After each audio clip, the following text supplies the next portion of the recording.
नमस्कार, मैं ज्योति निषाद और आप देख रहे हैं एमजी मीडिया न्यूज।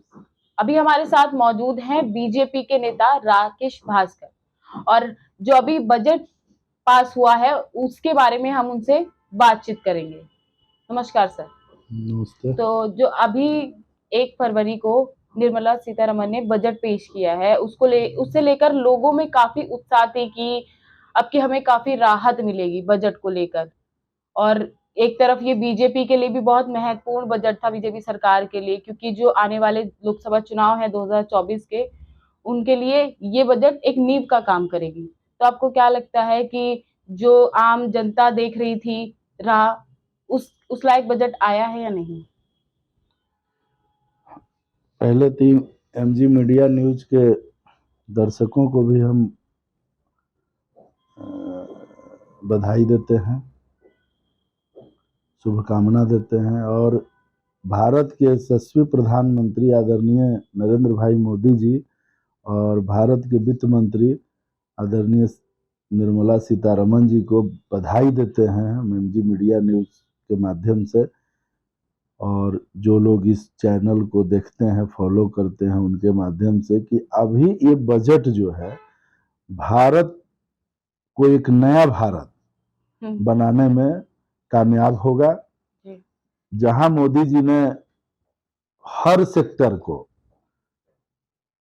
चाहे वो कृषि का क्षेत्र हो, चाहे वो दबे कुचले जनजातीय परिवार हो, हर सेक्टर को उन्होंने टच किया है। चाहे सुरक्षा का मामला हो, इस बजट में सुरक्षा पर बढ़ाए गए हैं।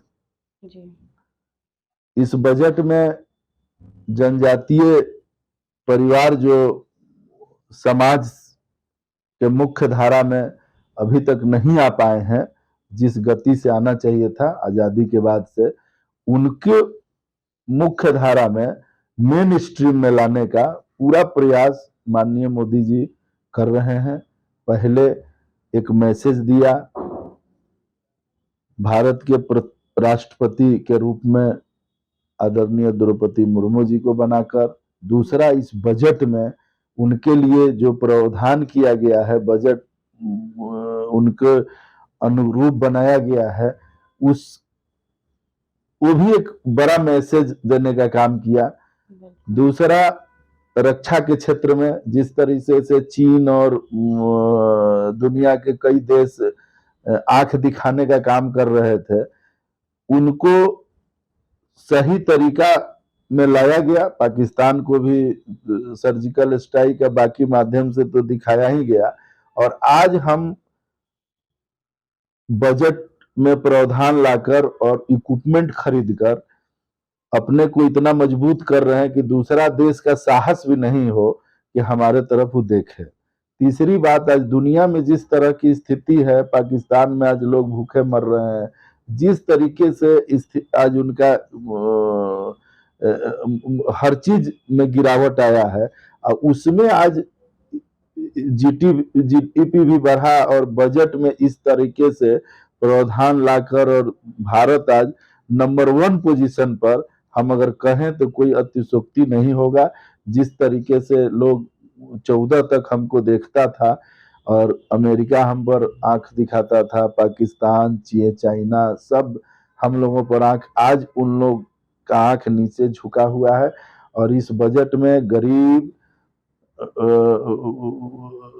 के लिए अमीर तबका का भी है, उसको उसका भी सम्मान किया गया है।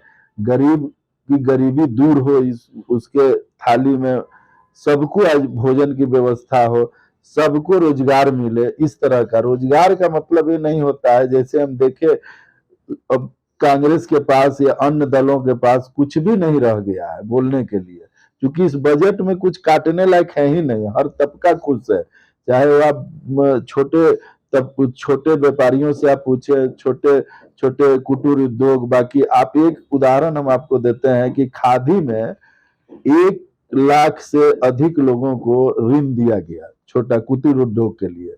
अब 1 लाख लोगों को अगर ऋण दिया गया और उसमें से 75 पर मैंने 75,000 लोग कुछ न कुछ बना रहे हैं, चाहे वो स्मॉल इंडस्ट्री के रूप में ईंटा बना रहे हैं या कुछ भी खाने पीने का सामान बना रहे हैं।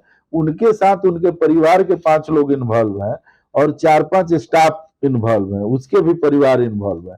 तो एक लोगों के साथ अगर 10-15-20 लोग अगर इन्वॉल्व हैं, तो आप ये सोचिए कि कम से कम 10-20 लाख लोगों को रोजगार मिल गया। अब हम नौकरी किसी को 10,000 5,000 का दे और कोई इस तरीके उस नौकरी के रूप में भी 3-4 लोग वहां काम कर रहे हैं और उनका परिवार के लोग भी सब लग के अपना काम कर रहे हैं, तो एक क्रांति के रूप में देश धीरे धीरे जो स्थिति थी गांव में भी आज सड़क से जुड़ गया। जिस किसान को 6 रुपया में वो टमाटर बेचता था, वो शहर में जाकर 20 रुपया में बेच रहा है। जो 6 रुपया में 5 रुपया में आलू बेचता था, वो शहर में 15 रुपया में बेच रहा है। तो उसके आय में भी वृद्धि हुई और धीरे धीरे रोड का जाल बिछ गया। आज माननीय गडकरी जी जो सरफेस मिनिस्टर, उनका मेहनत और प्रधानमंत्री जी और इनकी टीम, प्रधानमंत्री जी अकेले नहीं है, इसमें पूरी टीम है। इन सब टीम को मैं बधाई देता हूं आपके माध्यम से कि हर क्षेत्र में, चाहे वो अभी जो चीजें हम सोना चांदी हीरा, इनको तो महंगा होना चाहिए, उन्हीं के पास रहे, गरीब आदमी को इससे कोई लेना देना नहीं है। लेकिन जो गरीब एक साइकिल यूज करता है, एक बैटरी व्हीकल यूज कर रहा है, शेयर पर लोग चलते हैं कि 10-10 रुपया में, आज आप शहर में दिल्ली में या कई शहरों में आप देखेंगे कि जिस तरीके से बैटरी वाला रिक्शा का बाकी का जाल बिछा है कि लोग को मेहनत भी नहीं करना। पहले एक रिक्शा वाला, ठेला वाला बाकी किस तरीके से 24 घंटा मेहनत करके जितने पैसे नहीं जुटा पाता था, उतना आज एक बैटरी रिक्शा खरीद के उससे ज्यादा कमा रहा है। तो उन चीजों पर वो सब सस्ती हुई है, जो आम लोगों के रोजमर्रा का, जो चाहे वो गरीब हो या मध्यम वर्गीय परिवार हो, इन लोगों को ध्यान में रखकर ये पूरी बजट बनाया गया है। इसमें बुजुर्ग लोग, जिनके अपने परिवार के लोग भी उनको छोड़ देते हैं, उन लोगों के लिए भी प्रावधान किया गया कि उन लोगों का भी बढ़ाया गया, रेट ऑफ इंटरेस्ट भी बढ़ाया गया और उसके बाद में बजट में भी उनके प्रावधान बढ़ाए गए कि जहां 10 लाख की जगह 15 लाख 20 लाख पैसा वो रख सकते हैं। टैक्स में जहां छोटे लोग जो 5 लाख 4 लाख 3 लाख रुपया कमाते थे, उन लोगों को भी बढ़ा के भी 7 लाख रुपए तक कोई टैक्स नहीं लगेगा। तो लोग ज्यादा से ज्यादा लोग टैक्स से जुड़ेंगे, टैक्स देंगे। जो लोग इसमें बड़े, चोरी कौन, उसमें छोटे लोग का कहीं कोई योगदान नहीं लगता है, इसके लिए बड़े लोग हर जगह जिम्मेवार है। तो बड़े लोगों को भी ऐसा, उनको भी राहत दिया गया है, ऐसा नहीं कि उनको हर चीज में राहत दिया गया है। तो इसलिए ये बजट अपने आप में एक अनोखा है और सही में अमृत काल को प्रदर्शित करता है कि आगे आने वाला भविष्य 2000, ये चुनाव के दृष्टिकोण से ही बजट नहीं बना।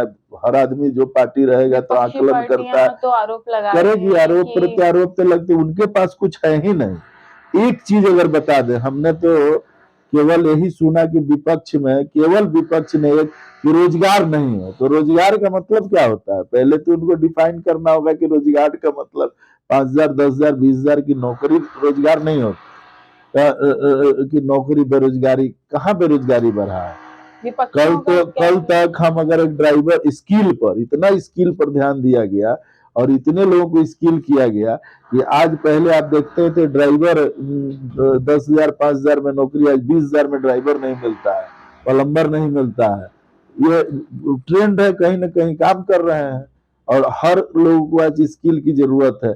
तो स्किल, लाखों करोड़ों लोगों को स्किल से जोड़ के और उनके रोजगार का साधन भी बढ़ाया गया और उनको पैसा का आय भी बढ़ाया गया। पर विपक्षी का कहना है कि राहतपूर्ण बजट बनाकर लोगों को अपनी ओर आकर्षित करना है। तो राहतपूर्ण बजट का मतलब राहतपूर्ण क्या होता है? हम अगर कहा गया कि अगर हम गरीब गुरबा का ध्यान रख रहे हैं, हम अगर जनजातियों का ध्यान रख रहे हैं, हम अगर आदि, तो अगर हम इन लोगों का ध्यान रखना अगर गलत है उनके नजर में, तो हम गलत है। अगर उनके नजर में उनके पास कहने के लिए कुछ है ही नहीं। एक नेता आके और करे कि इस बजट में ये त्रुटि है, ये बताने की जरूरत है कि भाई आपने जो बजट बनाया, हमने तो जनता के हित में बनाया बजट, हमने किसी पूंजीपति के हित में नहीं बनाया, हमने जनता के बजट में भारत माननीय यशस्वी प्रधानमंत्री, और आज उसी का नतीजा है कि धीरे धीरे कई स्टेट में भारतीय जनता पार्टी फैल रही है। जनता के कहा, आज तक लोगों ने तो केवल ढपोर संघ की तरह बोला, उसने कहा करके दिखाया, ये करके दिखा रहे हैं। हमारे कथनी और करनी में कोई अंतर नहीं है, हमने जो कहा वो किया, जो नहीं कहा वो नहीं किया। तो इसलिए ये लोग जो बोलने वाले लोग बोलते रहेंगे, उनके पास कोई तथ्य या किसी तरह का है ही, छोड़े ही नहीं। कुछ स्पेस छोड़ा जाता है तब ना कोई आकर उस स्पेस का यूटिलाइज कर सकता है, कोई स्पेस ही नहीं उनके पास बोलने के लिए। तो ये बहुत ही अच्छा बजट है और इससे देश का चरमुखी विकास होगा। आने वाले दिन में आप देखेंगे कोई बेरोजगार नहीं रहेगा। बेरोजगार नाम से, बेरोजगारी का मतलब ये नहीं है कि नौकरी पाना, बेरोजगार का मतलब है इसको रोजगार से जोड़ना। हर लोग, गांव में जो छोटे बड़े लघु उद्योग व्यापारी, कई हमसे 10-20 लोग मिले, इतना खुश हैं इस बजट। एक आदमी नहीं मिला अभी तक जो इस बजट का प्रशंसा नहीं कर रहा हो। और हम लोग को भी लगा इतना अच्छा बजट आएगा, उम्मीद, हम लोग को भी उम्मीद से ज्यादा दिखाई दिया इस बजट में कि जिस तरीके से जन, और आज है कि राजीव, उन्हीं के बड़े नेता राजीव गांधी कहा करते थे कि 100 रुपया हम भेजते हैं तो 10 रुपया जाता है, 90 रुपया लोग खा जाते हैं। और आज आम जनता उम्मीद में बैठी थी, एक आस लेके, उस उम्मीद पर मोदी सरकार खरी उतरी है। फिलहाल के लिए बस इतना ही। ऐसे ही तमाम खबरों के लिए बने रहें और देखते रहें एमजी मीडिया न्यूज।